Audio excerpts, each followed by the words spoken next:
Thank you, Rhonda. Good afternoon, everyone. I'm the guy following lunch.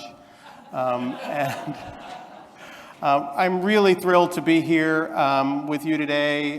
We're going to spend time talking about an exciting new initiative and learning and working and brainstorming together for the next little while. And as Rhonda so kindly set up, I am a social impact consultant. I don't know exactly what that is. It's a new term that I've spent my entire career kind of evolving toward. I have a firm in Boston, and we work with companies and associations to help them think about ways that they can further engage and impact society. And one of the things that kind of got me on this trajectory was many years ago, starting my career in New York City, working in the welfare hotels, which are the notorious hotels where families who were housing insecure and forced to leave their homes had to live.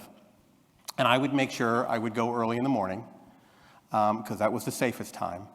I would make sure I got to spend time with kids and moms and listen and learn. And so that experience and many others made me passionate about housing and people's journeys.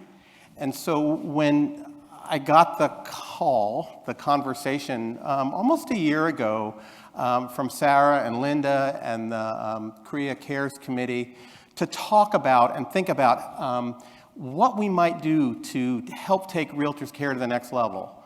And I want to just stop and congratulate so many of you, if not every single one of you, who participate in some way and support Realtors Care. Right? So, I mean, give yourself a round of applause. It's impressive, it's incredible, and it has enormous potential. And as we know, Realtors report some $131 million being raised for charities between 2012 and 2017. That's you all and your members, just a tiny snippet of what you do in the community.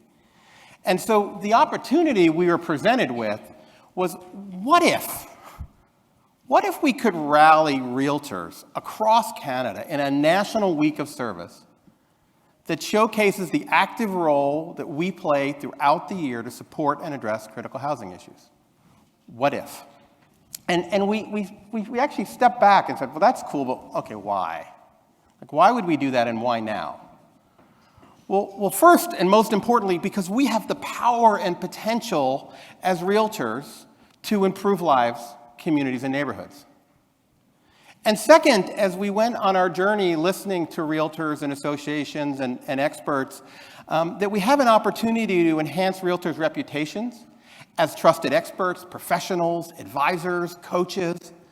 And the truth is, which you know, is that our customers and our communities don't always see us the way we'd like to be seen. And so we have the power to change that. And imagine if we had the ability to unite associations and realtors rowing in a common direction around an impact. We have that power. And we have that power at a moment when consumers and clients really are asking questions and have increasing expectations of us as professionals and us as business people and enterprises, that it's not just enough to have the great product or service, right? Folks are looking for more, and that more is around purpose and impact in our communities, on the environment, our employees, and our people. And Canadians want this. We hear this. This is an Ipsos survey a couple years ago that 50% of Canadians report and are very interested in knowing what causes companies support, what causes organizations support.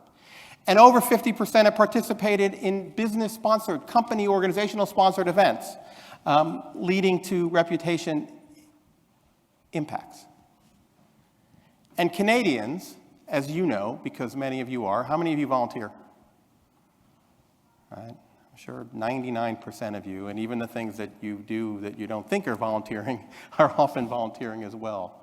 13.3 million people serve annually, and 43% in a formal setting. So we looked at this, and on our journey over 6 months, we talked to associations, and we talked to realtors, and we learned about the core kind of assets and passions and relationships that realtors have within our neighborhoods. And we learned about neighborhood needs. And as you know, there are so many needs within our communities that people face. How do we pick one? How do we focus down? And through the process, we really came to the aha moment, which sometimes we call a BGO, blinding glimpse of the obvious, that it was housing. And that Canadians of all kinds face housing insecurity problems and challenges, barriers to safe and affordable housing. And this is the type of work that Canadians are doing and we're doing every day.